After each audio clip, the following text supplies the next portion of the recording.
pouvoir partager le travail que les mains ont préparé pour ce repas. On est bien sûr reconnaissant à Dieu pour ce qu'il nous donne. Il nous donne la vie, il nous donne aussi les fruits de sa création qu'on peut partager.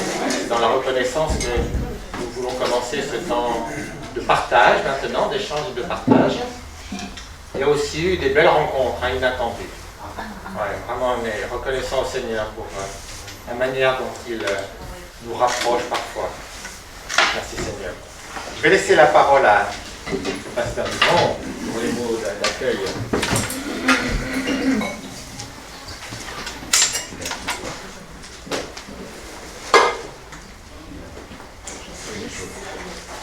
Bonsoir à tous. Bonsoir. Bonne fête. Bonne fête au monde. Merci. Alors, je vous invite à entendre la lecture de ce psaume 133.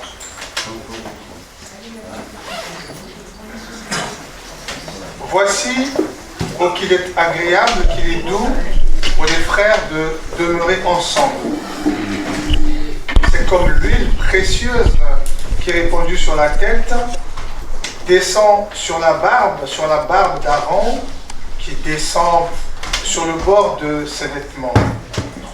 C'est comme la rosée de l'Hermon, qui descend sur les montagnes de Sion, car c'est là que l'Éternel envoie la bénédiction, la vie pour l'éternité. Amen.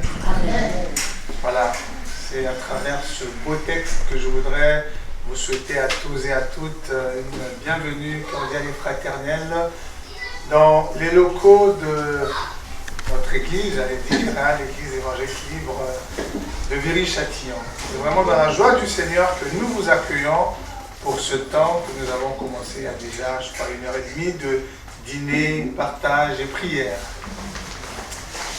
Que le Seigneur lui-même nous dirige pendant ce temps, lui qui nous accueille dans sa maison, le lieu où sa gloire habite. Alors, avant de laisser la place à Alain qui va nous conduire dans la prière introductive, je vais juste vous présenter un peu le déroulement de notre soirée.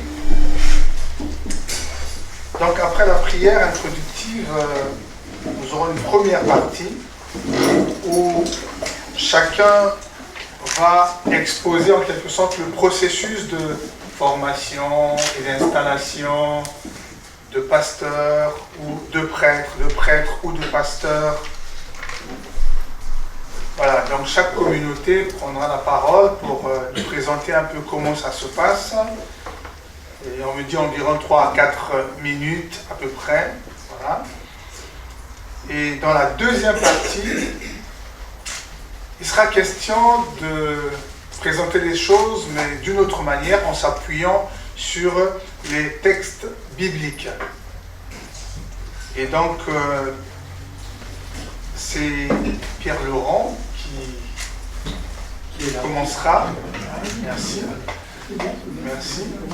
Et qui nous parlera donc du sacerdoce universel. Merci.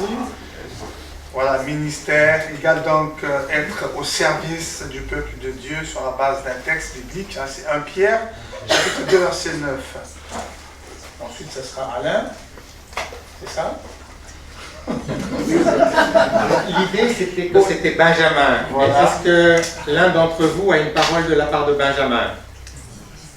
Sinon, comme j'ai pris 1 heure ou 2, j'avais préparé la rencontre avec lui, mais comme pour des raisons de santé, il ne peut pas être là, j'essaierai de rappeler ce qu'il a partagé avec moi. Sur la base de 1 Corinthiens 12. Et ensuite, moi, j'interviendrai aussi en s'appuyant sur le texte d'Éphésiens 4, 11 à 13, pour parler toujours des ministères. Et après, ce sera Ça sera Yves, justement. Yves, oui, Romain 12, ou je sais pas moi, Romain 12 ou Romain 15. Voilà. Ah, très bien. Merci beaucoup, mon cher Yves. Voilà, donc ça sera dans une deuxième partie. Et puis, on aura un temps d'échange, de questions-réponses, d'éclaircissement. Voilà, que chacun pourra se sentir libre de poser une question d'éclaircissement. Donc, sans plus tarder, je vais laisser la place à Alain qui va nous conduire dans la prière.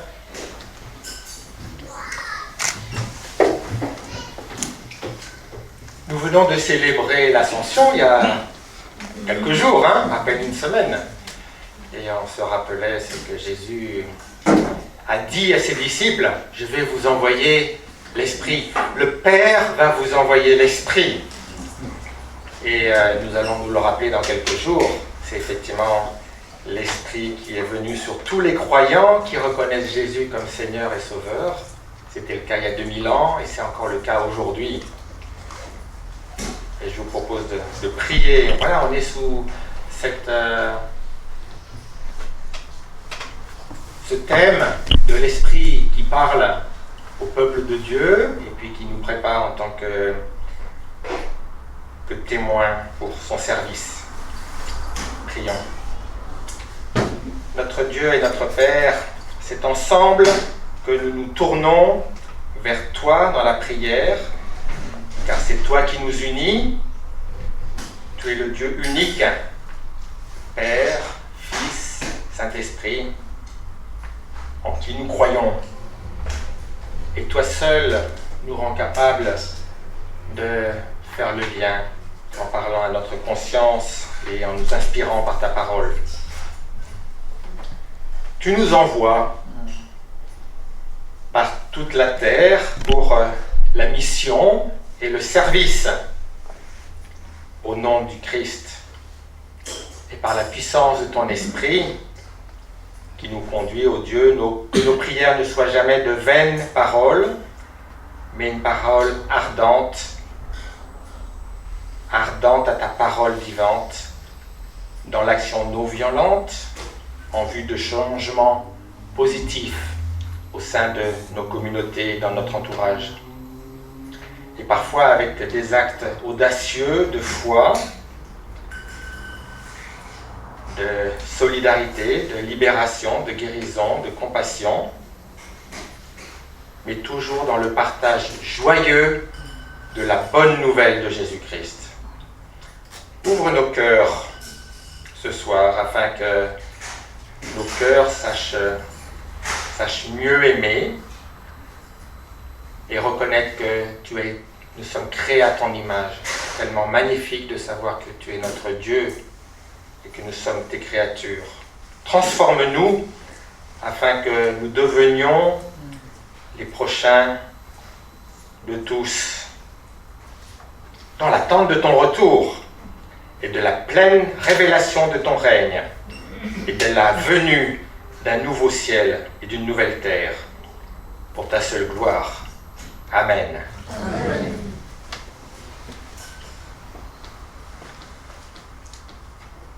Donc je laisse la place à Yves. Parce que c'est toi qui présente les ministères. Effectivement, comment se passent les ministères, la formation des ministères. Oui. Et après, dans le deuxième temps, c'est toi qui parleras en dernier. Parce qu'il paraît qu'il y a beaucoup de choses à dire sur l'histoire de l'Église, mais on est limité à 3 minutes.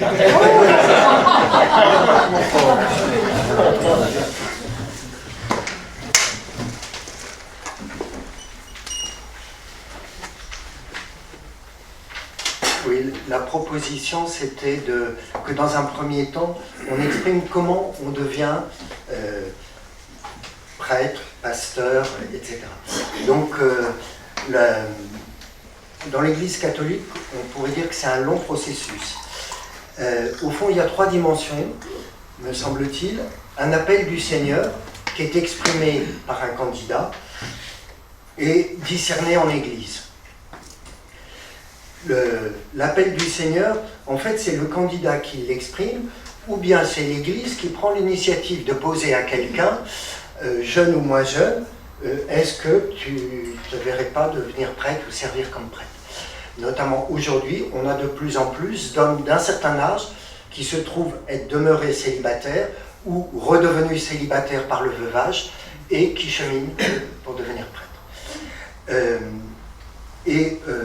Après, il y a une formation, au fond, en 4 dimensions, humaine, notamment quand c'est des jeunes, il faut qu'ils mûrissent, spirituelle, pastorale et intellectuelle. Et l'idée, c'est que ça soit à peu près équilibré entre les quatre. Donc c'est une longue maturation, avec parallèlement un discernement progressif avec d'autres, dans lequel des avis ecclésiaux sont demandés à différentes étapes, et en finale, l'évêque, et en fait l'évêque va avoir à se prononcer à différentes étapes, mais aussi au terme pour dire oui, j'appelle, dans mon cas, Yves, Juvénal, Benoît, à devenir prêtre. Au total, c'est 7 ou 8 ans de formation. Donc on en prend pour un bail. Et il peut y avoir des formations diverses. Benoît fait partie d'un groupe religieux. Juvénal a été transfrontalier et a circulé en différents lieux. Et pour ma part, j'étais dans un groupe un peu particulier où nous menions parallèlement formation professionnelle et préparation à un ministère de prêtre. Ce qui fait que j'ai exercé, moi, pendant 40 ans. Benoît aussi, d'une autre façon, mais a eu aussi un travail professionnel. Et Juvénal a été professeur, et notamment en séminaire, etc.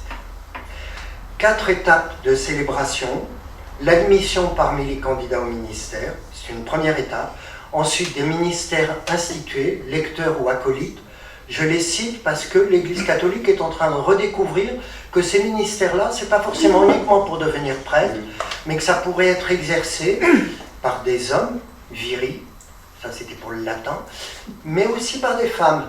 Et ça, il a fallu attendre François pour que ça soit, qu'on en trouve les portes.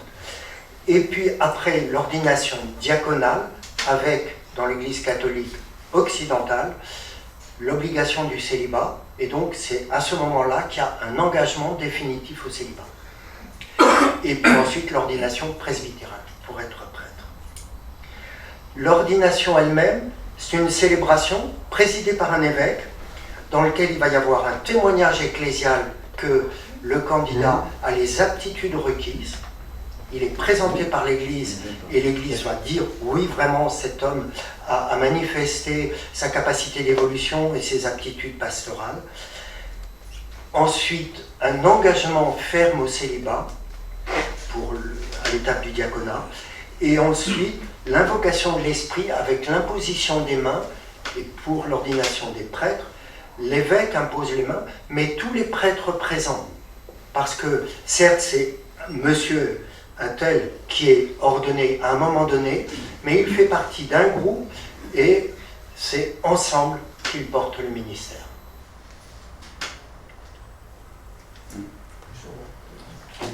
C'est bien. Merci. Donc, c'est la validation. C'est le professeur.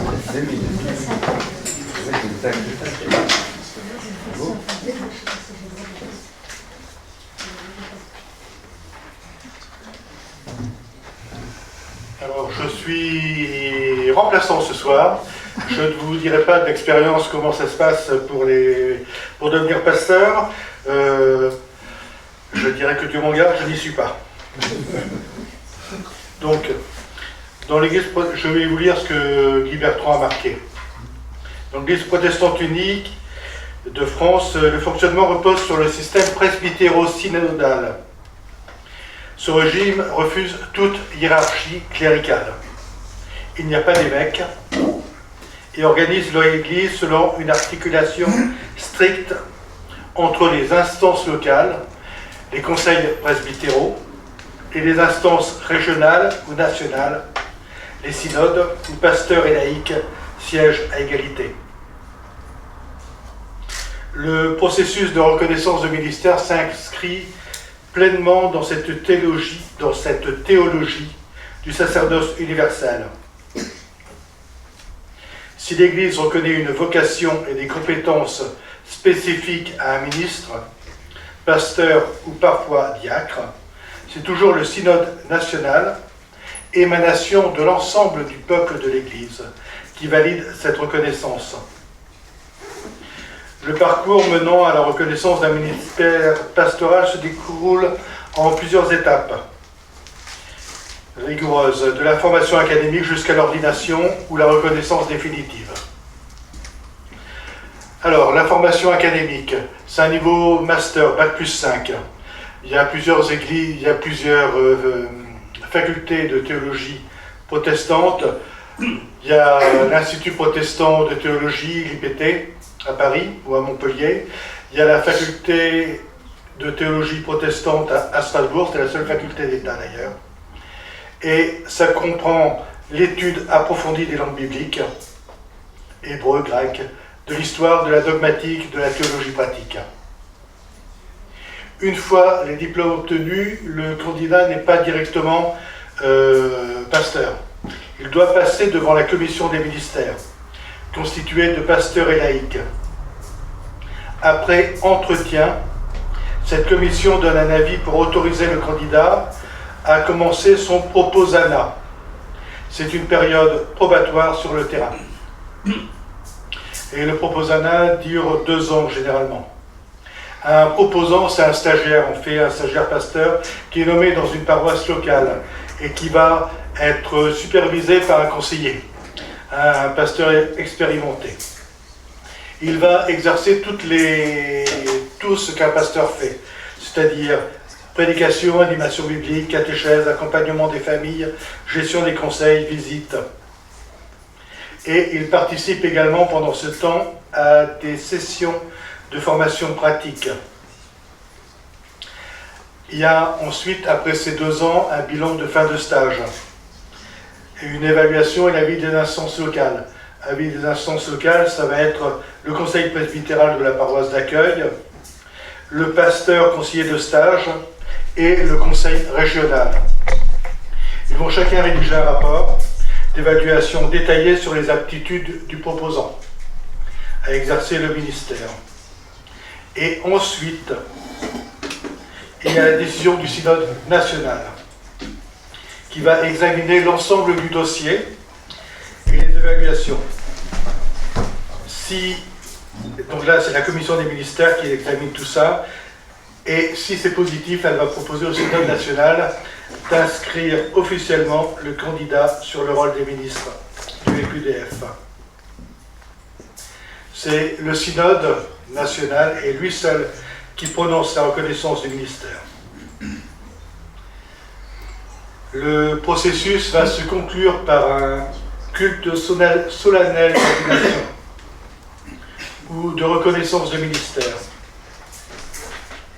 Entouré de ses pairs et des délégués laïcs, le nouveau pasteur reçoit l'imposition des mains. Alors, il n'y a pas de caractère sacré à cette imposition des mains, mais cela scelle publiquement l'engagement mutuel entre le ministre et l'Église. Il y a un dialogue permanent entre 2 organes pour s'assurer que le ministère répond aux besoins de l'Église universelle et locale. La commission des ministères, procédures et aptitudes, elle veille aux critères académiques, spirituels, humains et théologiques. Et elle accompagne le ministre tout au long de sa carrière. Évaluation, formation continue, changement des postes. Le Conseil national et les synodes, donc là c'est une décision ecclésiale, ils valident les choix de la commission et gèrent les nominations. L'intégration dans les postes pastoraux selon le système des postulations, où les paroisses choisissent leurs pasteurs parmi les ministres reconnus. Contrairement aux catholiques, le prêtre n'est pas imposé. C'est le conseil presbytéral, Françoise, tu me corriges si je dis une bêtise, c'est le conseil presbytéral qui, parmi les postes vacants, va choisir son pasteur. Et ce pasteur, ça a été le cas quand le pasteur Souki est parti. Il y a eu plusieurs pasteurs qui sont passés et qui ont fait des cultes et qui après ont reçu l'avis du conseil presbytéral. Tiens, juste la précision, parce que pour les catholiques, conseil presbytéral, c'est le conseil des prêtres. Alors, conseil presbytéral, Quelques prêtres délégués. c'est le conseil des anciens. Ce qu'on va appeler les anciens. C'est pas la même chose. Le conseil presbytéral est élu par l'ensemble de l'Église pour gérer l'Église locale. Dans le conseil presbytéral, on retrouve donc des conseillers presbytéraux, un président presbytéral qui est celui qui va représenter l'Église, et le pasteur qui est membre de droit du conseil presbytéral. Il ne préside pas le conseil presbytéral, c'est le président du conseil presbytéral qui préside. Et alors là, c'est moi qui le dis. Il y a ça fait un contre-pouvoir assez intéressant à la main toute puissance qu'un prêtre, qu'un pasteur pourrait avoir. Là, c'est moi qui le dis, c'est pas Guy Bertrand. Merci. Donc, ce cadre s'applique de la même manière aux personnes venant d'autres églises chrétiennes, protestantes, étrangères ou d'autres autres dénominations, qui demandent une intégration. Elles passent par une période d'accueil et d'évaluation devant la commission des ministères, avant que leur ministère ne soit formellement reconnu au sein de l'EQDF. Voilà. Je lui remercie à Guy Bertrand pour la précision de la présentation. Hein. Je l'ai déjà dit, Oui, et nous n'en avons pas fait autant avec Benjamin sur le processus. Mais beaucoup de choses se ressemblent. Et comme on le disait tout à l'heure, il y a beaucoup de termes aussi qu'on retrouve dans les différentes dénominations. Et donc je vais seulement préciser une petite différence qu'il y a entre les pasteurs baptistes et les pasteurs libristes. Et puis le pasteur Yvan complétera, parce que je ne suis pas pasteur, donc le pasteur Yvan il sait plus de choses par rapport au concret de la préparation. Les pasteurs, qu'ils soient baptistes ou de l'Union des Églises évangéliques libres, se forment avec un bac plus 5, voilà, c'est un master, avec un stage pratique. Et chez les baptistes, à l'issue de cette formation de 5 ans, soit c'est le congrès qui a envoyé un étudiant pour se former, soit c'est l'étudiant qui se présente au conseil des ministères, peut-être l'équivalent de, vas-y, je regarde Cathy aussi là. Commission des ministères. Voilà, commission des ministères. Et dès la fin de ses études, le pasteur baptiste est consacré et donc il peut être appelé, entre guillemets, par une église. C'est ce qu'il m'a dit, ça se fait dans la foulée, lors d'un congrès qui a lieu tous les ans. Donc il y a comme un proposana aussi, un stage. D'accord. Un stage qui dure combien de temps? Une année, il me semble. Un an. Donc, après un an. Il me semble. Et lorsqu'il est dans une église, il est là 2 ans. Et après, c'est confirmé si ça va, parce que tout début, ce qu'on a expérimenté avec Benjamin, quand il est arrivé, il était chez nous, il a été reconnu réellement comme pasteur après être resté chez nous. Chez les libristes, c'est un petit peu plus long. Donc c'est un synode. Contrairement aux baptistes, ce sont des congrès annuels. Les libristes, c'est un synode tous les 2 ans. Et à l'occasion d'un synode, donc le pasteur qui vient de terminer ses études, il est présenté bien sûr au synode, mais il reste proposant pendant 10 ans. Ouais. Alors, il n'est stagiaire que pendant 1 an, et donc après, il est appelé par les églises. Il est appelé par les églises. Alors, ce n'est pas comme chez les réformés, on n'a pas plusieurs pasteurs qui viennent pour se présenter, entre guillemets, pour voir lequel on préfère. En quelque sorte, d'abord, il n'y a pas beaucoup de pasteurs. Il n'y a pas beaucoup de pasteurs qui sont dans qui sont disponibles. Hein. Et donc c'est après visite d'un pasteur, on l'entend prêcher, il y a des rencontres avec l'Assemblée générale, et puis il y a un vote de l'Assemblée générale de l'église locale pour faire appel au pasteur proposant quand il n'est pas consacré. Et ensuite, il a effectivement 10 ans avant de pouvoir demander à la commission synodale. La commission synodale, c'est le conseil du synode, pour dire qu'il souhaite devenir pasteur consacré. Et la consécration se passe un petit peu sous la même forme que pour le synode des réformés, avec ses pairs qui sont autour de lui, avec une imposition des mains, et lors d'un culte officiel de consécration.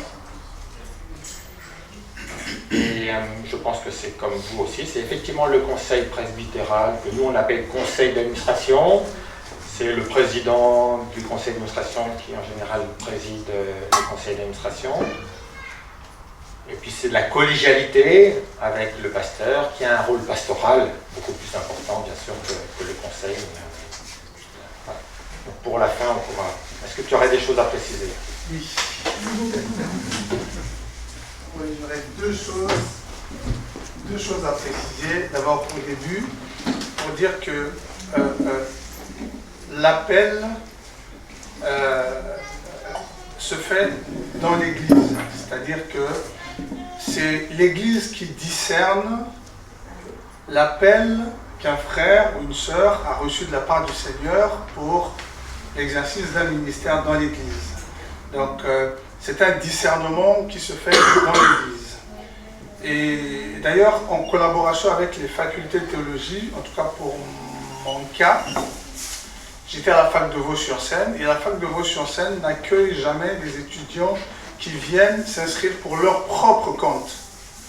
La fac n'accueille que des étudiants envoyés par des églises. Et ce qui fait que l'étudiant, chaque semaine, il est conseillé que l'étudiant retourne dans son église pour continuer à vivre la vie de l'église.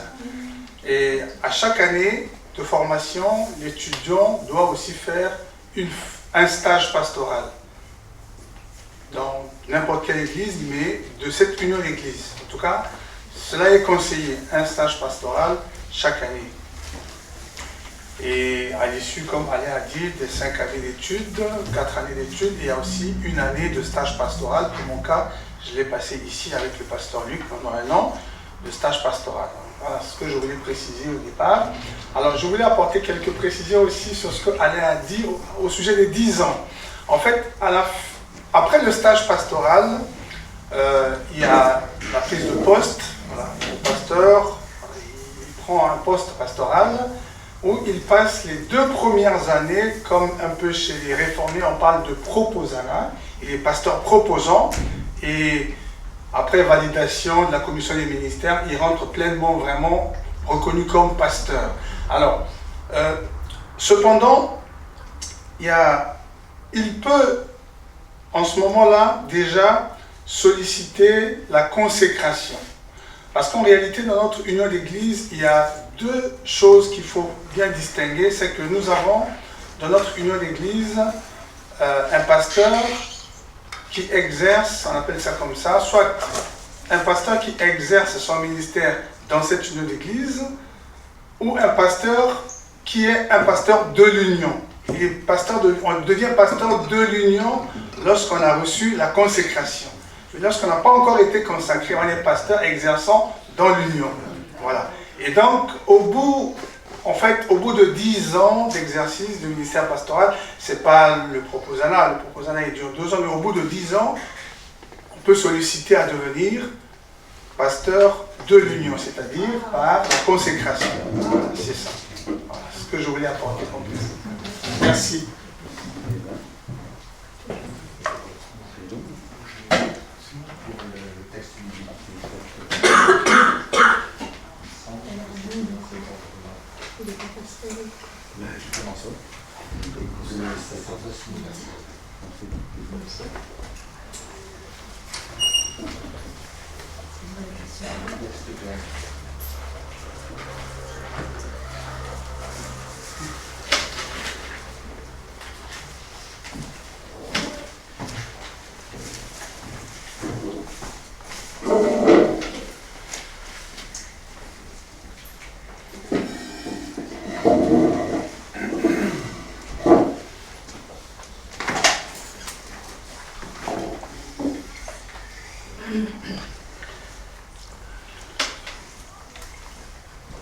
Je retrouve le texte parce que...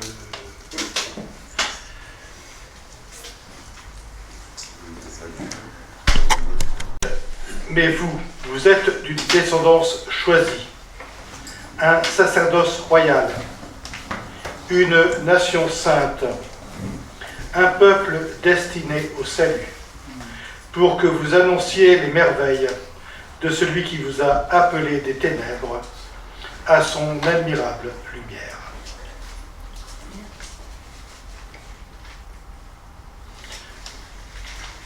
Alors là encore, c'est le texte de Guy Bertrand. Je ne me permettrai pas d'ajouter quelque chose cette fois-ci. En grec, l'expression utilisée est Basileion hierotoma, que l'on traduit par sacerdoce royal ou communauté sacerdotale royale. Et Pierre fait ici une citation directe d'Exode 19:6, où Dieu s'adresse au peuple d'Israël au Sinaï. Dans l'Ancien Testament, le sacerdoce lévitique était réservé à une élite, une lignée spécifique, les fils d'Aaron. Ici, la fonction sacerdotale est démocratisée et universalisée à l'ensemble du corps des croyants. Le prêtre, à l'origine, est celui qui fait le pont entre Dieu et les hommes. En Christ, cette médiation exclusive disparaît. Le voile du temple est déchiré. Désormais, chaque croyant a un accès direct au sanctuaire, sans médiateur humain.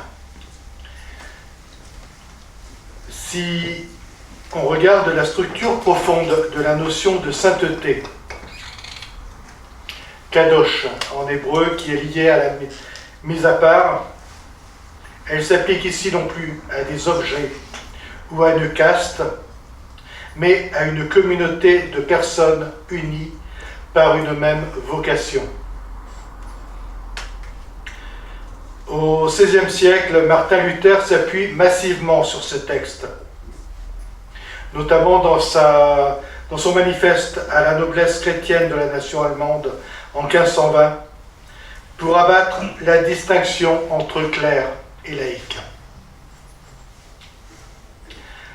Ainsi, dans une conception médiévale, avant la Réforme, il y a une dualité, une séparation stricte entre l'état spirituel, le clergé, et l'état séculier laïque. Après la Réforme, il y a une unité, un seul état spirituel. Tous les chrétiens sont de vrais prêtres par le baptême et la foi. Avant la Réforme, il y a médiation. Le prêtre est le médiateur. Il administre les sacrements nécessaires au salut.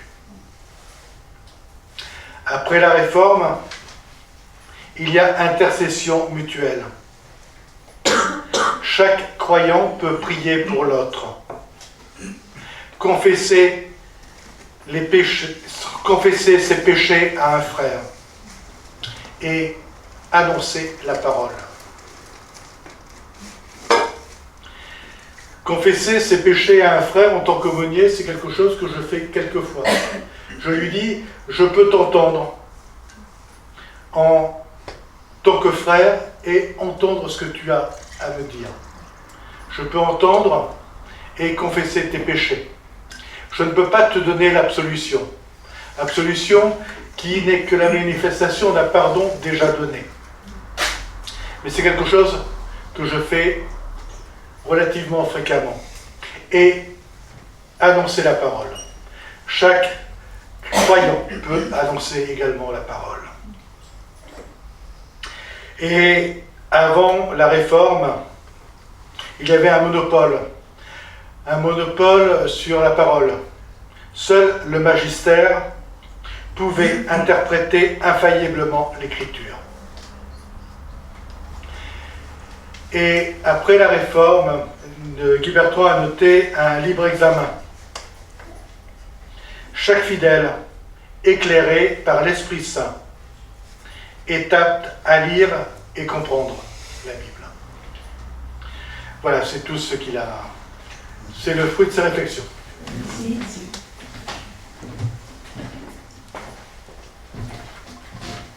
Alors, Benjamin devait apporter une méditation sur 1 Corinthiens 12, les versets 4 à 8 et le verset 11.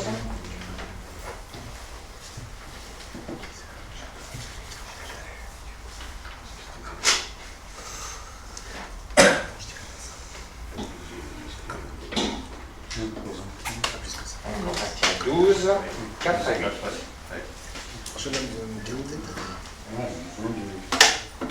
Il y a diversité de dons, mais le même esprit. Diversité de services, mais le même Seigneur. Diversité d'actes, mais le même Dieu qui accomplit tout en tous.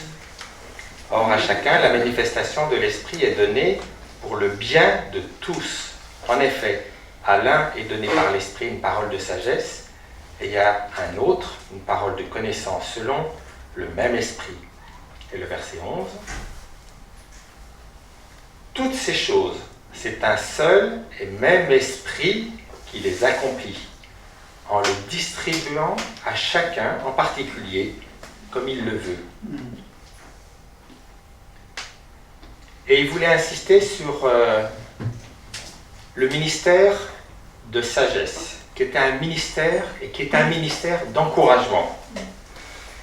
Il existe un ministère d'encouragement qui relève de la vie normale de l'Église, et bien sûr que la prédication et l'homélie fait partie de cette parole d'encouragement. Une parole qui s'adresse au cœur donne du courage, nous le savons.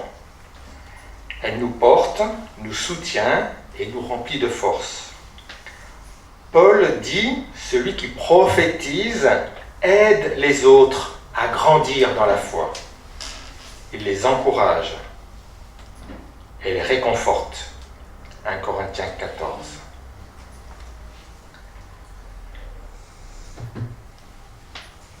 Mais il n'empêche que nous savons que cela ne suffit pas. Et il fait remarquer que tous les réveils ont remis en valeur les petits groupes de partage, les lieux plus intimes où l'on pouvait se dire et entendre les autres se dire pour échanger les difficultés, s'encourager, des lieux plus intimes où on pouvait prier pour les soucis, exprimer les désirs comme leurs craintes. Et c'est là que est le deuxième volet de ce ministère d'encouragement. Un ministère personnel d'encouragement. Il y a bien des choses qui ne peuvent se vivre que dans la relation entre deux personnes.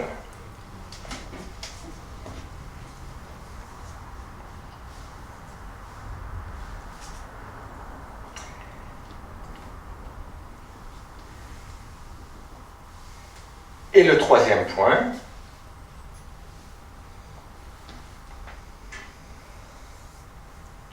qui peut pratiquer cet encouragement? Donc bien sûr le prêtre, le pasteur, mais aussi plus largement chaque croyant.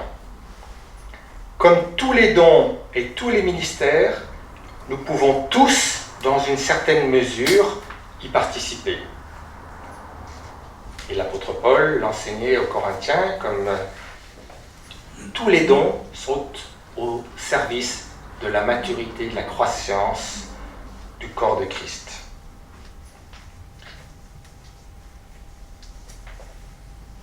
Proposer de mettre en œuvre un tel don, se former, creuser toujours plus dans ce ministère qui parfois est discret et indispensable.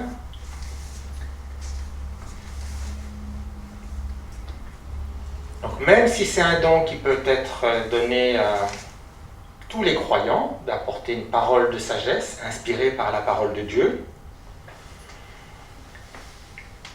il convient de rappeler que tous les pasteurs ne sont pas orientés vers cet aspect du ministère, même s'ils semblent appartenir naturellement à celui du berger. Donc celui qui est prêtre, pasteur, il est appelé naturellement à encourager tous les membres. Mais tous les membres peuvent accompagner, enfin tous les membres de l'Église sollicitent tellement de besoins que le pasteur seul, le prêtre seul ne pourrait pas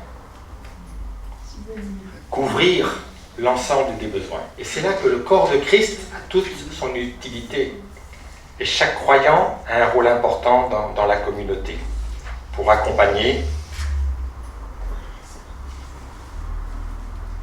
et donner des paroles d'encouragement à nos frères et sœurs. Comme tous les membres, comme tous les ministères de l'Église, il y a des gens qui ont naturellement, ou plutôt spirituellement, c'est quelque chose qui n'est pas humain comme don, hein, c'est vraiment un don de l'esprit pour encourager les frères et sœurs, même s'ils n'ont pas eu de formation particulière. Certes, il existe des formations, et donc tous les croyants sont encouragés à se former.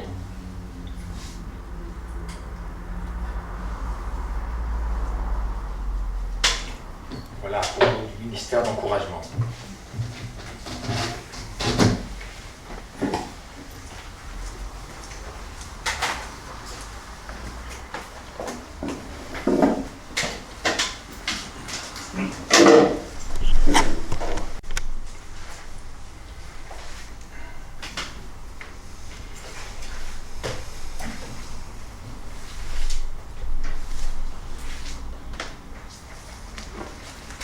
Voilà, le texte servant de base donc à cette étude sur les ministères dans l'Église de Dieu est Éphésiens chapitre 4, versets 11 à 13.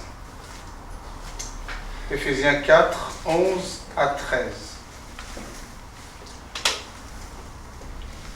Et il a donné les uns comme apôtres, les autres comme prophètes, les autres comme évangélistes, les autres comme pasteurs et docteurs pour le perfectionnement des saints en vue de l'œuvre du ministère et de l'édification du corps de Christ, jusqu'à ce que nous soyons tous parvenus à l'unité de la foi et de la connaissance du Fils, à l'état d'homme fait, à la mesure de la stature parfaite de Christ.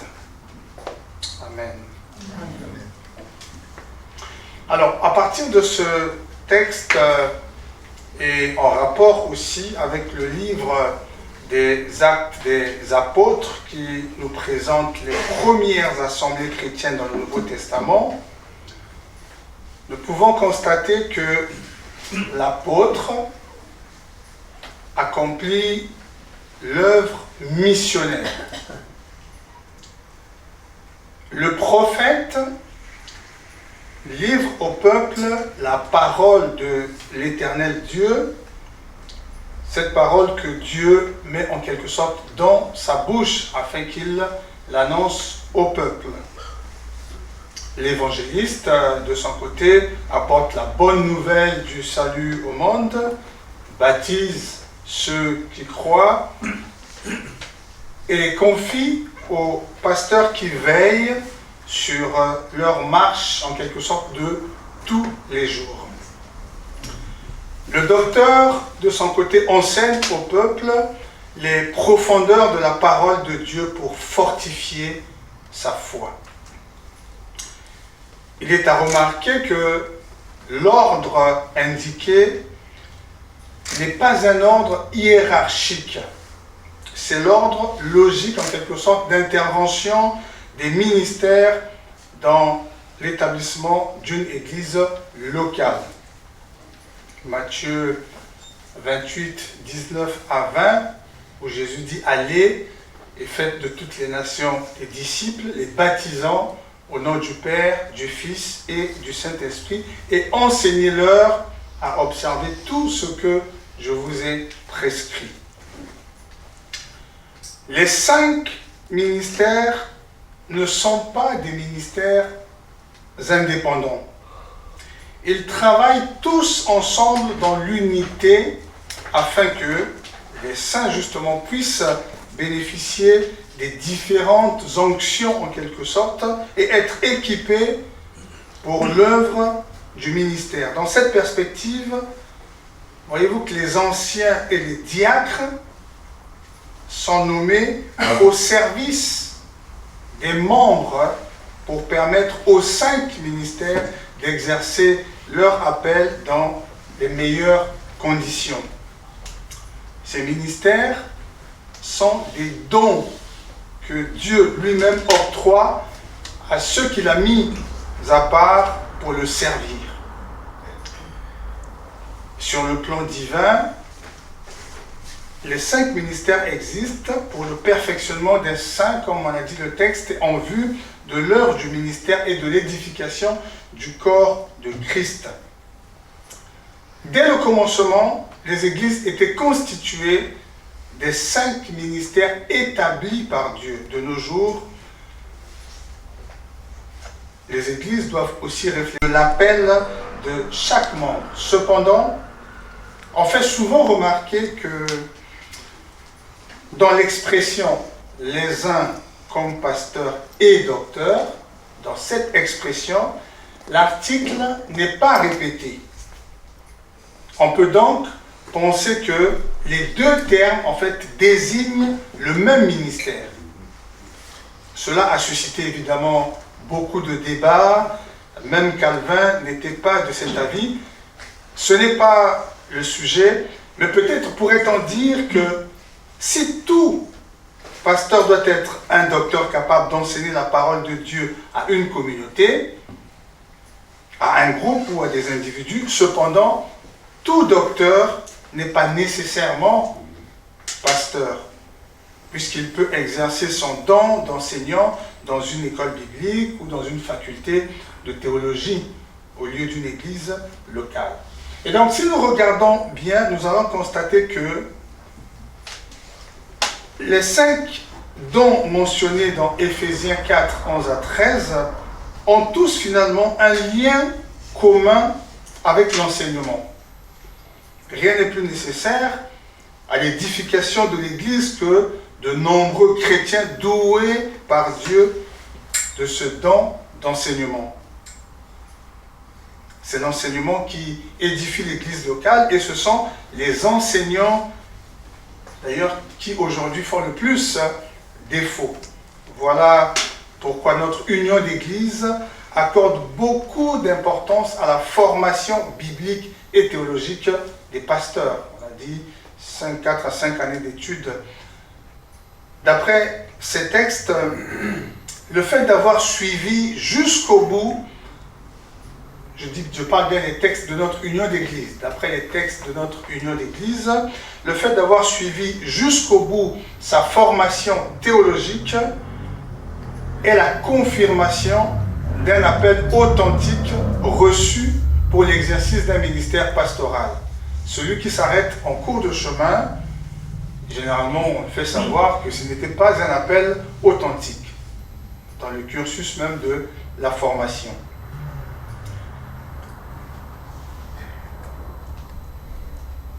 Et toujours dans le contexte de notre union d'Église, la consécration au ministère pastoral devrait signifier au moins deux choses.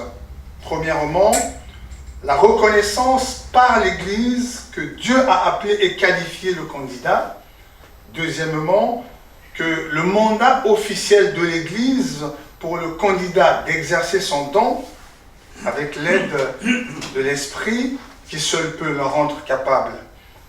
Nous ne devons donc pas séparer en quelque sorte ce que Dieu a uni. D'une part, l'Église doit reconnaître les dons accordés par Dieu à certains et leur confier l'autorité nécessaire à l'exercice de leur ministère.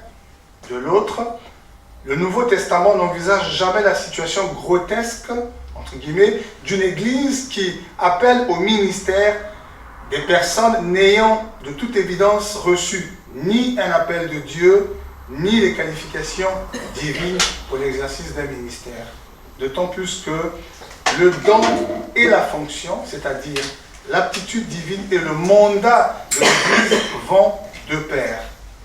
C'est d'ailleurs, me semble-t-il, ce que Paul enseigne dans ce verset 11 de ce passage, en incluant les pasteurs et enseignants dans son énumération des dons de Christ à son Église.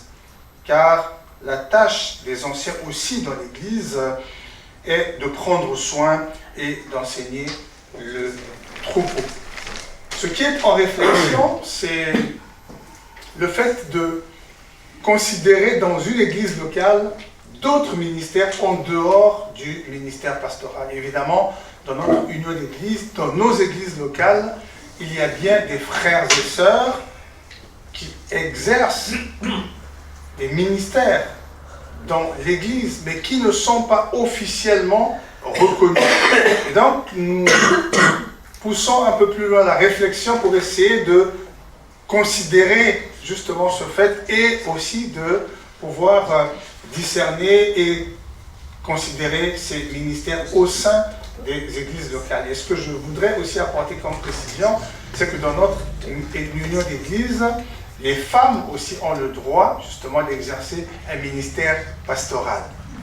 Même si dans certaines églises locales, il y a encore des réticences à accueillir une femme en tant que pasteur. Mais dans notre union d'église, il y a bien des femmes qui exercent dans les églises ce ministère pastoral. Amen.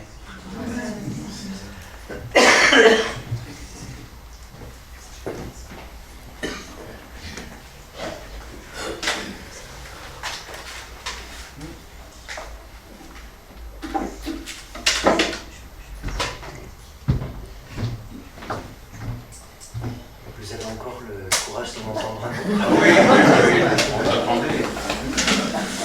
C'est bien ça.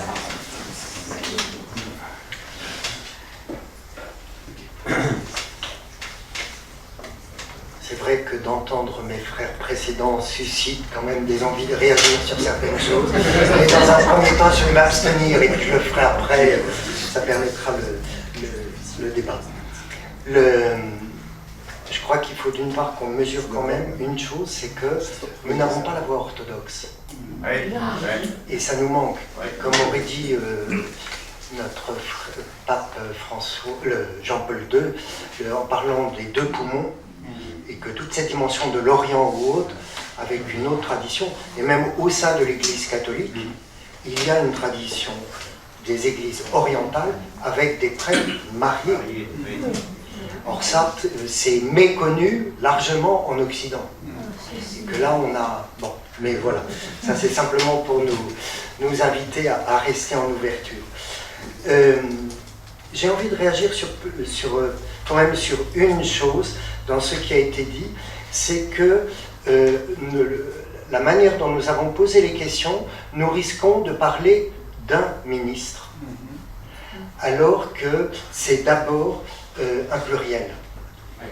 C'est-à-dire que dans les évangiles, on a quand même des appels de quelques-uns qui sont appelés apôtres par les trois synoptiques, ou parfois les 12 apôtres, et Jean n'en parle pas. Il parle des disciples, mais avec néanmoins la place particulière de l'un d'entre eux, Pierre. non pas pour l'isoler, mais qui reçoit une responsabilité particulière. Et derrière ça, pour moi, ça pose quelque chose, c'est quelle est la caractéristique du mot apôtre? Comment vous définiriez ça, vous, aujourd'hui? Ils sont appelés, oui, mais le mot apôtre. Envoyé aussi. Envoyé. Envoyé, et vous dites quoi après envoyé? Envoyé par quoi? Ça n'est pas envoyé pour faire quelque chose, mais c'est envoyé de quelqu'un. C'est-à-dire qu'on est du côté du plénipotentiaire de l'ambassadeur. C'est-à-dire que c'est d'abord quelqu'un qui est envoyé par Jésus-Christ. Alors, les 12, ça évoque les 12 tribus d'Israël, un premier rassemblement, et au fond un deuxième rassemblement, et on a l'articulation des deux dans l'avant-dernier chapitre de l'Apocalypse, où on dit que l'Église qui descend comme qui est avec 12 portes, les 12 apôtres, mais qui ont comme fondation les 12 tribus d'Israël. Tiens donc là on est déjà en tiraillement entre différentes figures.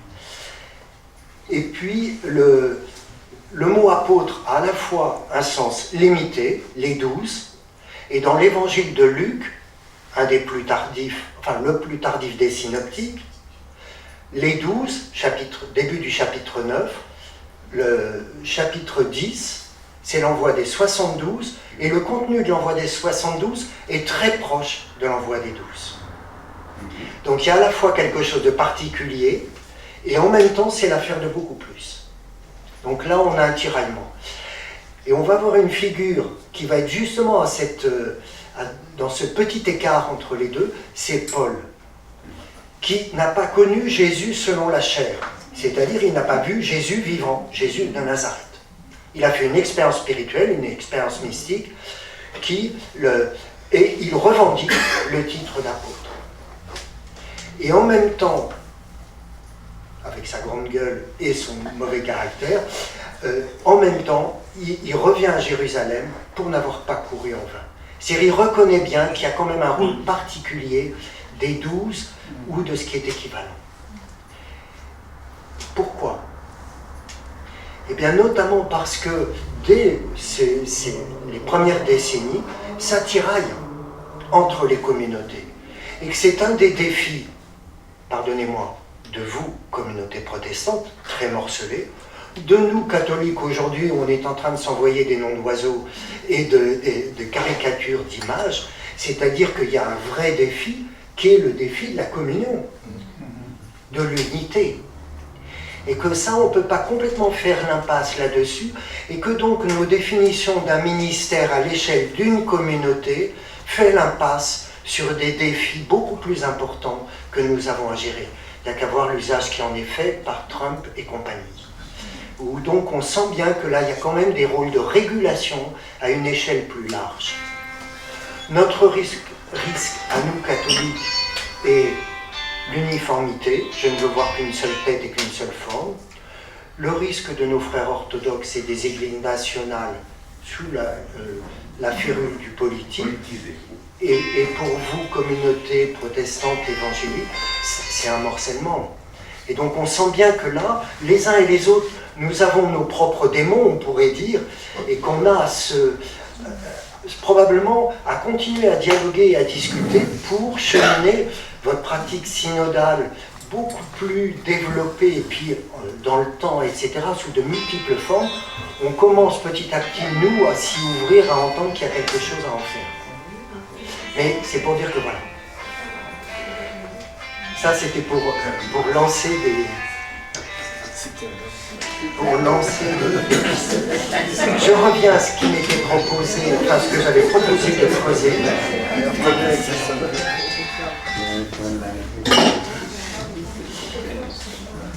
J'avais proposé de nous arrêter sur le Romains au chapitre 12. Donc, Paul, au tout début des Romains, chapitre 1, Paul, serviteur, non pas diaconos mais doulos, c'est l'esclave de Jésus-Christ, appelé à être apôtre, sa revendication d'être un apôtre, mis à part pour annoncer l'évangile de Dieu.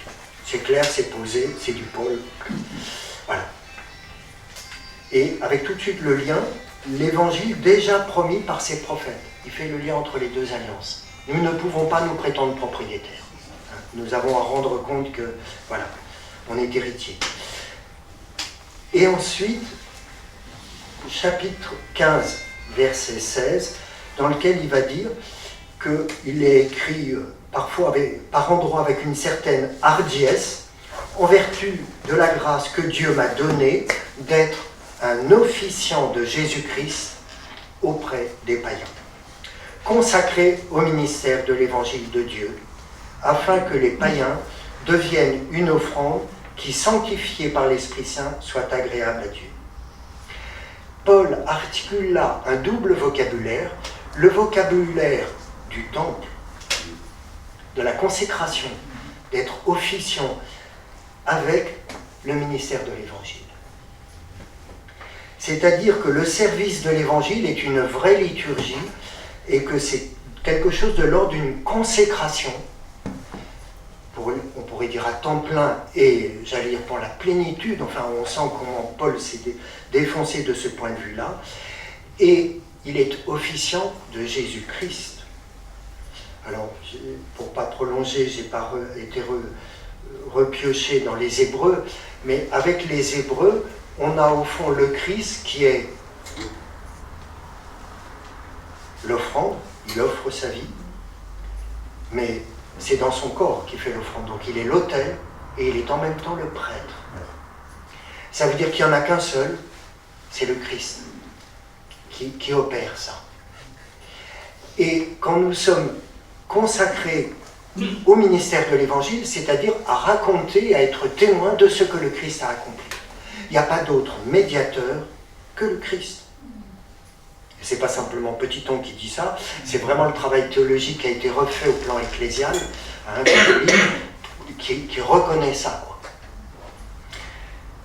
Et l'enjeu, et c'est ce qu'exprime Romains 12, 1, « Je vous exhorte donc, frères », c'est au pluriel, donc c'est hommes et femmes, « au nom de la miséricorde de Dieu, à vous offrir vous-même en sacrifice vivant, saint et agréable à Dieu.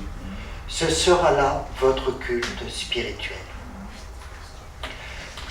L'expression culte spirituel, ça fait référence à la critique des prophètes qui disent, notamment Isaïe, « Ce peuple m'honore des lèvres ». Il cause, hein, mais la vieille sagesse lyonnaise dit « Il ne suffit pas de dire, il faut faire ». Voilà. C'est-à-dire que, est-ce que vraiment notre vie est un culte, au sens une offrande.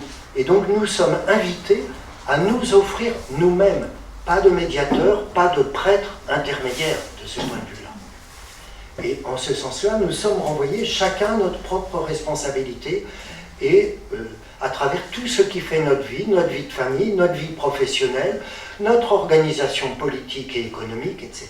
C'est tout ça qui est en jeu. Alors, après avoir dit ça, comment en sommes-nous arrivés, au fond, aux situations? Et c'est là où je lance quelques petits pics pour nous provoquer à continuer à avancer. Dans les expressions, notamment de Pierre Laurent, qui reprenait ce que disait Guy Bertrand, je trouve qu'on a un écrasement de l'histoire. Je reçois tout à fait les critiques formulées par Guy Bertrand, mais ça, c'est la critique de ce qui a été dit et formulé et durci au XVIe siècle. Or, on n'a qu'un siècle commun avant. Et que donc, on n'est pas passé des figures du collège apostolique des apôtres de façon collégiale à ce rôle éminent des prêtres individuellement qui régentent autres. Et on n'avait pas ce durcissement en deux morceaux, les chrétiens de base et puis le haut du panier. L'opposition, elle n'est pas quelques-uns les autres. Ça, c'est nos durcissements du milieu du deuxième millénaire. C'est quelques-uns, tous baptisés, quelques-uns qui, à l'intérieur de ce tous baptisés, qui vont exercer des ministères particuliers. Alors, l'Église catholique a fait un bout de chemin par rapport à ça, notamment à Vatican II, elle a repris ça très fortement, mais c'est vrai qu'on a encore des progrès à faire. C'est parfaitement clair. Mais derrière ça, c'est pour dire que, attention à ne pas caricaturer et prendre pour la tradition commune du 1er siècle ce qui a été des durcissements du XVIe, XVIIe siècle. Et notamment, le ministère des prêtres à Vatican II, trois dimensions: ministère de la parole, le peuple de Dieu est rassemblé d'abord par la parole de Dieu. Les prêtres, coopérateurs des évêques, ont donc pour première fonction d'annoncer l'évangile.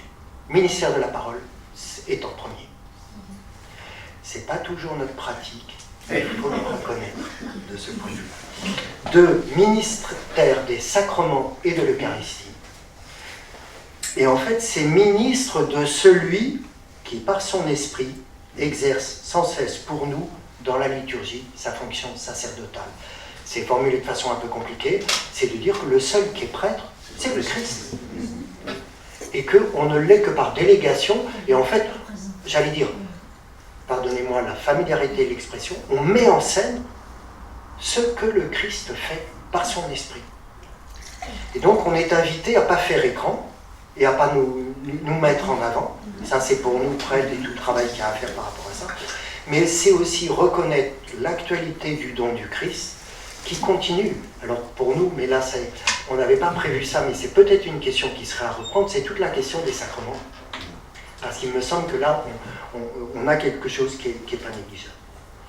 Et puis la troisième fonction, c'est rassembler la famille de Dieu. Et je termine là-dessus. À Vatican II, il y avait une forte minorité, une majorité, qui développait le prêtre ministère apostolique, à la suite des évêques, en coopération avec les évêques, et une forte minorité qui disait non, le prêtre c'est l'homme de l'Eucharistie, irréconciliable. Et dans un concile, il faut que ça soit voté à la mode soviétique, au moins 90 ou 95%. Donc ça a débattu.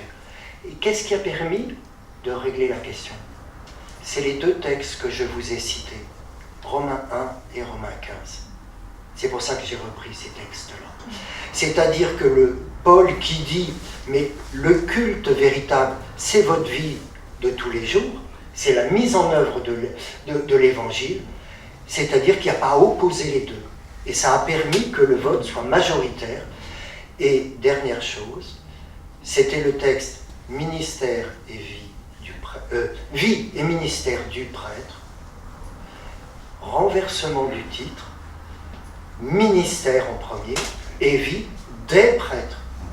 C'est-à-dire que c'est un pluriel, aucun n'exerce la totalité du ministère. Nous n'en vivons qu'une part, et là on est du côté de la diversité des ministères. Et ça n'est qu'aujourd'hui que depuis, on pourrait dire une bonne vingtaine d'années, une trentaine d'années, on retrouve la diversité des ministères qui a été vécue dans l'histoire de l'Église, que vous vivez largement, mais on sent bien encore que ça tiraille dans les formulations hautes, et l'Église catholique a résisté à employer ce vocabulaire de ministère pour des non-ordonnés. Alors que je crois que...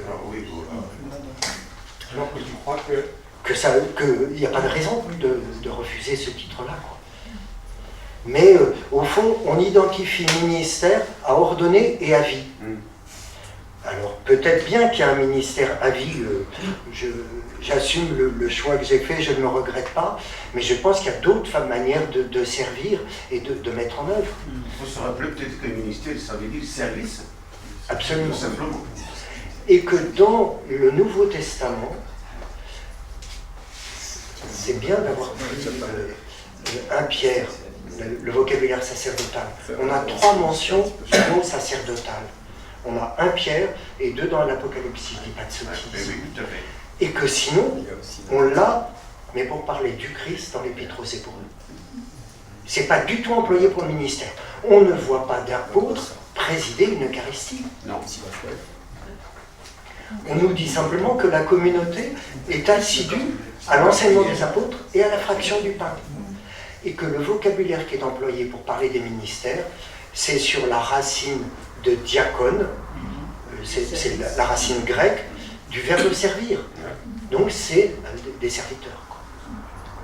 Ça veut dire qu'on est du côté d'un ministère prophétique, largement, et pas du tout ou organisationnel, ou hiérarchique et autres. Et de ce point de vue-là, donc on se retrouve bien, quoi.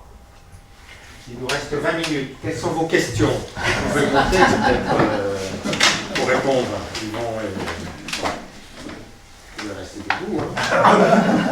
Je ne sais pas comment on va faire pour les questions. Quelles sont vos questions? On se remettra debout si vous voulez. Quelles sont vos questions? Oui, il y a une chose qui m'a frappé dans ce que vous avez dit, le lien entre don et ministère, don de l'esprit et ministère. Il reste qu'un don de l'esprit n'implique pas un ministère, qui est l'exercice de ce don.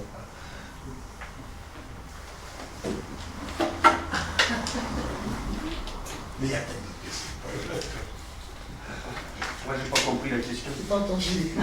J'ai dans un des textes, il y a un lien très fort qui est fait entre don de l'esprit et ministère.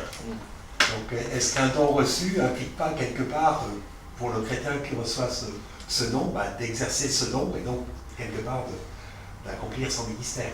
En fait, j'avais la même question que toi.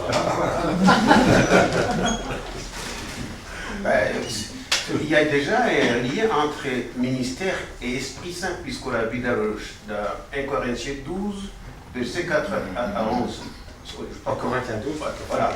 Donc, il y a plusieurs ministères, mais un seul esprit. C'est ça. Ça, c'est sûr. Voilà. Alors maintenant, pour que j'exerce mon ministère, il faut peut-être que je sois appelé. Ou que je puisse me présenter pour être appelé. Il y a ça. Ouais. Voilà. Il y a un appel. Il faut qu'il y ait. Quelque part, il faut que cet appel soit reconnu d'une manière d'une manière ou de l'autre. Voilà. Et puis, Tu n'as pas parlé des dons, effectivement. oui, ça ne m'avait pas été donné dans le partage que nous faisions. Alors, Mais par une contre, moi, petite parenthèse. Donc, quand même, c'était notre mot, c'est charisma. oui, Voilà, c'est une parenthèse. mais à travers ce qui s'est dit, alors c'est mis en œuvre de façon diverse selon nos églises, mais les dons que quelques-uns ont sont discernés en église. Oui, c'est ça. Parce que ça peut être aussi une manière d'exercer un pouvoir sur un groupe. Absolument. Et on voit bien comment le recadrage qui se fait entre Pierre et Paul et puis les autres montre bien que ces tiraillements-là, ils existent. Et ils existent aujourd'hui comme hier, etc. Donc il faut bien qu'il y ait cette dimension-là. Et vous, ce que vous exercez, me semble-t-il, plus fortement que nous, c'est la dimension communautaire et ecclésiale, je crois, est assez précieuse de ce point de vue-là. Parce que sinon, on a des personnes qui prétendent avoir un don, mais qui sont des potentats locales, ou des potentats, si on peut le dire. Parce que ça peut être conjugué au féminin. Alors que c'est au service de l'Église. Oui. Voilà. Quand tu parlais de la diversité de nos églises évangéliques, à la fois, elle est diverse dans une période, elle est diverse entre plusieurs lieux, mais c'est pour l'édification du corps de Christ et l'avancement de l'Évangile. C'est pour ça qu'elle bouge tout le temps. Même notre communauté ici, depuis 35 ans, elle a beaucoup bougé. Elle a beaucoup bougé. Donc c'est cette vitalité que le Seigneur nous demande, non pas d'accepter, hein, mais de prendre cette vague pour que lui puisse bénir son peuple et puisse se faire connaître, hein, pour sa gloire, que tout soit pour sa gloire. Donc c'est normal qu'il y ait cette diversité, c'est une richesse. Enfin, nous, on le vit comme une richesse. Est-ce que vous vivez cela, parce que, est-ce que vous vivez cela comme l'esprit, c'est lui qui est à la source de la diversité et de la communion. Voilà, est-ce que vous... Bon, c'est ça. Moi, je pense que du côté catholique, parfois, on est trop figé. Ah, pardon. On est... Non, je ne pense pas parce que toutes les communautés sont différentes aussi. Oui, oui, bien sûr, évidemment. Mais ça ne dépend pas forcément du prêtre. Ça dépend justement des membres qui sont dans l'église. Enfin, moi, je le prends, parce que je connais pas mal de communautés catholiques. Il y a de la il y diversité a de la aussi. diversité qui se Ah, il y a remarque. oui, oui, Ah oui, il devrait y avoir dans la diversité. Ben, il y en a. Voilà. Il y a que voir dans le Georges, entre la diversité existe. Ah bah oui, oui, oui. Mais faut-il encore la faire vivre de telle sorte qu'il y ait de la communion. J'aime bien sur tous les sujets regarder aussi les jeunes, la génération Z, pour voir comment eux, ils se préparent. Hein. Il y a besoin de nouvelles générations qui vont se lever pour remplir un ministère, pour accomplir un ministère. Ils auront un fardeau particulier pour le corps de Christ, et qui sera peut-être encore très différent de ce que nous vivons là aujourd'hui. Oui, justement, je suis un peu gênée par l'histoire don de ministère. Enfin, je reprends ce qui est écrit dans 1 Corinthiens 7, au verset 7. Je voudrais que tous soient comme moi, mais chacun tient de Dieu un don particulier, l'un d'une manière, l'autre d'une autre. Pourquoi le rapprocher forcément à un ministère? Voilà, je suis un peu gênée par Oui. cette réduction. Voilà. Oui. C'est une Mais là, question, mais là, je pense que Paul voulait dire, c'est pas nécessaire que tout le monde soit comme moi, parce qu'il n'était pas marié. c'est pas cette chose. Donc, c'est autre chose. Il parlait d'autre chose. Il parlait d'autre chose. Votre réponse? Non, dans 1 Corinthiens 7, c'est un des textes qui est, notamment pour l'Église catholique, qui est lu en appui à la pratique du célibat consacré. Et de fait, ce que là, Paul témoigne en disant, je souhaiterais que tous soient comme moi, mais en même temps, il y a une diversité de dons. Et donc, c'est le... Alors, après, on peut discuter, et ça c'est un des points dans l'Église catholique, hein, sur est-ce qu'il faut obligatoirement n'ordonner que des hommes mariés? C'est pas évident. Les évêques français, les évêques au plan commun au Concile Vatican II, ont fait le choix de restaurer le diaconat permanent marié, en disant c'est important parce que ça sera une manière de rejoindre des tas de gens différents. Et les évêques français ont fait un choix à l'intérieur de ce choix-là, en disant on privilégie des hommes mariés et au boulot. Mais pas les femmes. Au plan œcuménique, enfin pas œcuménique, enfin du Concile Vatican II, c'était marié ou célibataire. Mais les évêques français ont dit non. Au démarrage en tout cas, on met l'accent de ce point de vue-là pour justement expérimenter un ministère ordonné lié au mariage, en se disant qu'est-ce que ça produira comme fruit, on verra. Mais ils en trouveraient une porte. Par exemple, son ministère, on ne le voit pas dans les églises d'Afrique. Les diacres permanents, il n'y en a pas. Par exemple, ils ont des catéchistes, qui est une institution énorme. On est du côté où des docteurs ou des ceux qui, des pédagogues, quoi, des didascales. Mais en même temps, il faut apporter la précision parce que en parlant des ministères et des dons, je pense qu'il y a ce que Paul évoque dans Éphésiens 4, ça s'appelle en fait des ministères, mais vraiment des ministères charismatiques, c'est-à-dire des charismatas. Et ça, c'est le Christ, il est bien dit qu'il a fait don. Ça, c'est le Christ qui fait don au ministère. Hein. Ce sont des dons qui viennent de Christ lui-même. Mais ne pas oublier que dans une communauté, il y a chacun aussi, des frères et sœurs, ont reçu un don. Et ça, il faut faire la nuance entre ce qu'on pourrait appeler un ministère institutionnel. C'est-à-dire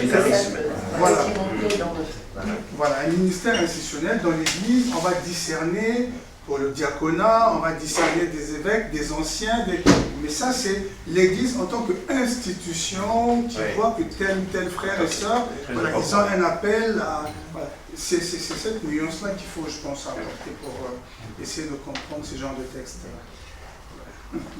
Est-ce que ce que tu exprimes là, tu serais d'accord pour dire que c'est au fond des fonctions ou des ministères qui contribuent à l'édification du corps du Christ, c'est-à-dire à la construction, qu'en ce sens-là, c'est des éléments structurants. Exactement, c'est ça, tout à fait. Oui. C'est ça.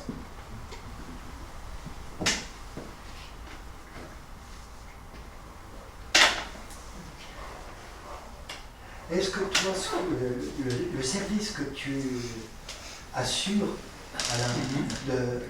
au plan biblique ou autre, est-ce que tu emploies le vocabulaire de ministère ou pas? Comment il serait qualifié? À la fois, je suis à plein temps dans le ministère, parce que je consacre tout mon temps libre là, pour le ministère, même si ce n'est pas un ministère consacré, ordonné, officiel. Je suis appelé par des personnes qui m'invitent, et non pas par des personnes qui m'envoient. Donc la différence que tu proposes là, c'est entre des sollicitations ou un envoi ecclésial. Oui, je le vois, tu vois, comme tous les chrétiens que nous sommes appelés à un service à un moment donné pour le bien de l'édification de mes frères et sœurs. Mais je ne sais pas ce que le Seigneur m'appellera pour demain, sous l'impulsion de mes frères et sœurs qui sont autour de moi. Et donc c'est quelque chose qui est imprévisible. Je suis en chemin, à plein temps dans le ministère.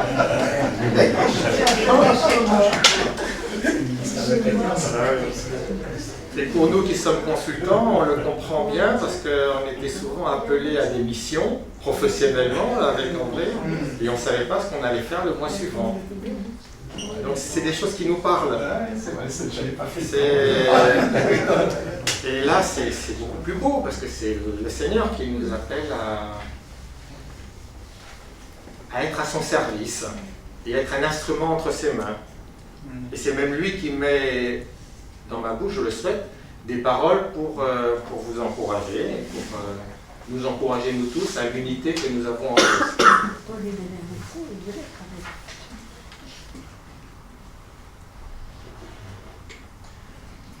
On a entendu l'expression « on met en scène tout ce que le Christ fait par son esprit ». Vous voulez que ça soit ça.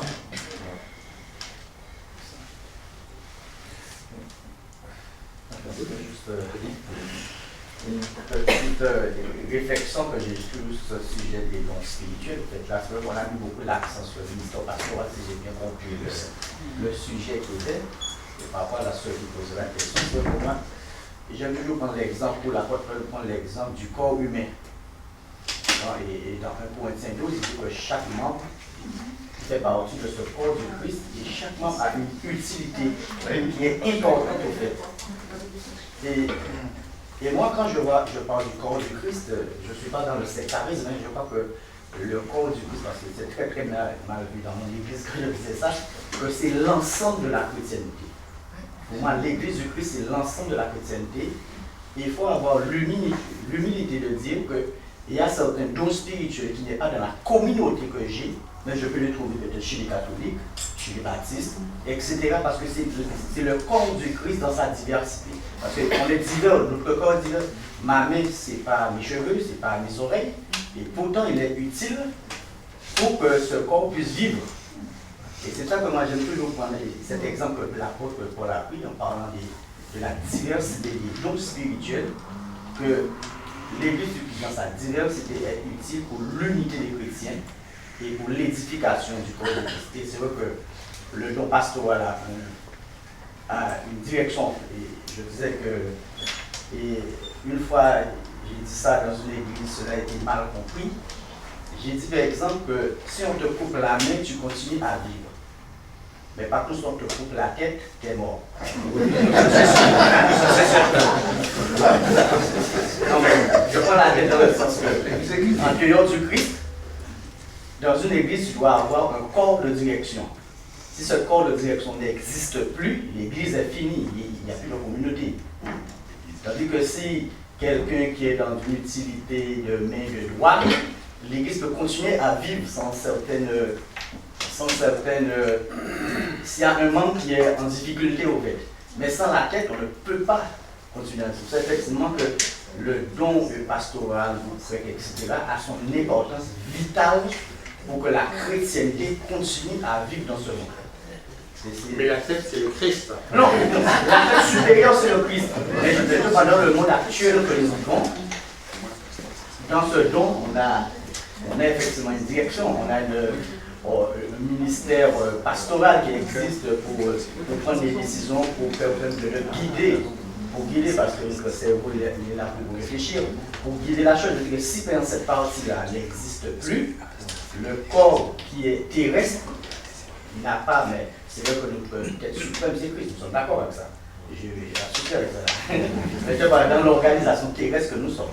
En tout cas, c'est une illustration Voilà, que les apôtres ont utilisée pour que l'on puisse comprendre ces informations spirituelles qui ne sont pas faciles. On les découvre tous les jours. Je rebondis sur ce que vous dites, parce que je trouve ça très intéressant, parce qu'il y a cette parole, je ne sais plus, faute de connaissance, mon peuple dépérit, c'est dans l'Ancien Testament. C'est-à-dire qu'il y a l'enseignement. Et ça, c'est quand même, dans une église, essentiel, parce qu'il peut y avoir qui soit pas sûr, ça peut déraper, d'un gourou. Donc c'est vraiment l'enseignement qui est, je dirais, au-dessous du Christ, là, la tête. C'est pour ça que l'apôtre Paul insiste beaucoup sur ce ministère de l'enseignement. Et après, j'avais l'idée, étant moi-même handicapé, de me dire, bah justement, c'est très bien une image du corps, une main coupée ou je ne sais pas quoi, mais toutes les églises sont des corps légèrement handicapés. Parce qu'il n'y a pas la perfection. C'est ce que je disais, de toute façon. C'est d'ailleurs ce qui est. Voilà, c'est ça. Non, mais on dit que, voilà, avec pas de bonne vue, ou pas de bonne oreille, ou de marche mal, c'est parce que justement, il n'y a pas d'église parfaite, et on est où on se sent bien, et puis c'est tout. Et surtout, il y a on reçoit la vérité, pas d'erreur. On est nourri par cet enseignement. Voilà, c'est ça, on est nourri par l'enseignement, et qui pousse à vivre aussi, c'est pas juste intellectuel non plus. Est-ce qu'il y a encore quelques questions? Sinon, on clôture avec le Notre Père. J'ai pas le slide, donc on les verra. Il y a parfois un mot ou deux qui sont un peu différents dans nos traditions. On pourra prier sur le Notre Père. Après, il y aura peut-être quelques annonces. Enfin, questions plutôt. Propositions, on peut commencer par ça. Voilà, quelles sont nos propositions pour la rentrée de septembre-octobre? Quand on a préparé cette soirée, on s'est posé des questions de la suite.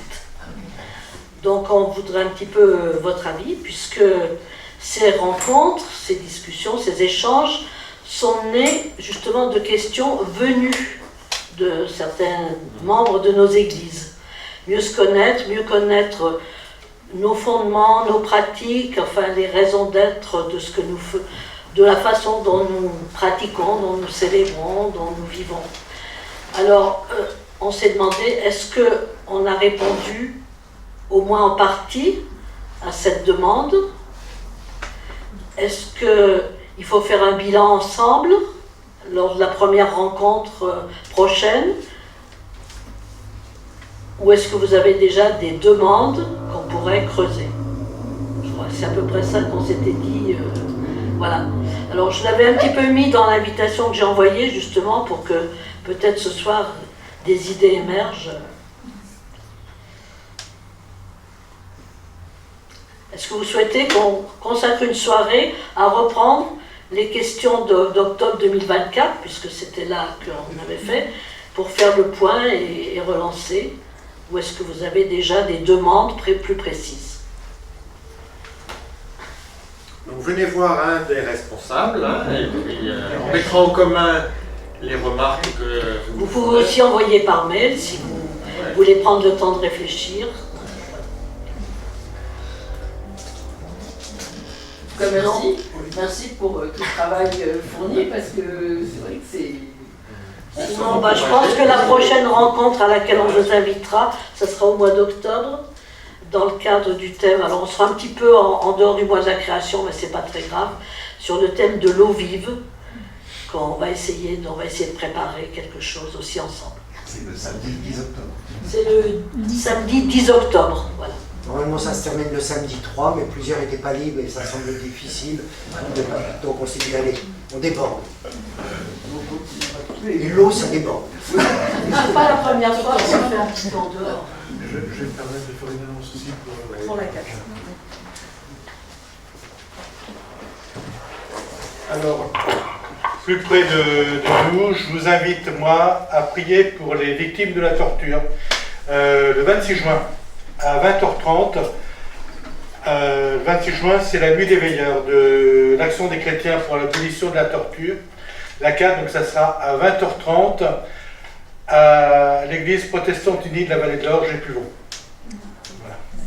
Et c'est un beau moyen de servir ensemble. Et c'est un samedi à quelle heure? Non, c'est un vendredi. Un vendredi? Un vendredi, donc c'est le vendredi 26 juin à 20h30.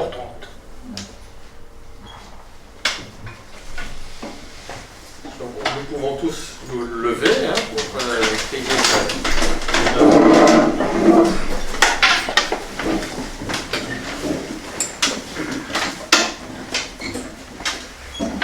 Notre Père, qui es aux cieux, que ton nom soit sanctifié, que ton règne vienne, que ta volonté soit faite sur la terre comme au ciel. Donne-nous aujourd'hui notre pain de ce jour.